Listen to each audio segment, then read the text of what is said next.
एकदा असंच तुम्ही किचनमध्ये भाजी चिरत होतात आणि चक्क, सुरीचा छोटासा घाव, एक छोटासा कट आणि रक्त वाहायला सुरुवात.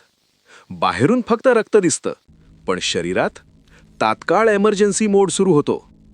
कट होताच रक्तवाहिन्या सिग्नल देतात, जखम उघडी आहे, मदत हवी. हे ऐकताच प्लेटलेट्स लगेच तिथं पोहोचतात. हवेला संपर्क झाला की ते एक केमिकल सोडतात, थ्रॉम्बोप्लास्टिन. थ्रॉम्बोप्लास्टिन कॅल्शियम आणि आयर्न सोबत मिळून थ्रॉम्बिन बनवतं आणि थ्रॉम्बिन फायब्रिनोजेनला फायब्रिनमध्ये बदलतं. हा फायब्रिन तिथं जाळ्यासारखी मजबूत नेट तयार करतो आणि त्या नेटमध्ये वाहणारे आरबीसीज अडकायला लागतात, जणू कोळीच्या जाळ्यात छोटे किडे. हळूहळू लेयर्स तयार होऊन काही सेकंदातच बनतं ब्लड क्लॉट, शरीराचं नैसर्गिक सुपर इफेक्टिव्ह प्लास्टर. आणि अशा प्रकारे शरीर एक्सेसिव्ह ब्लड लॉस थांबवतं.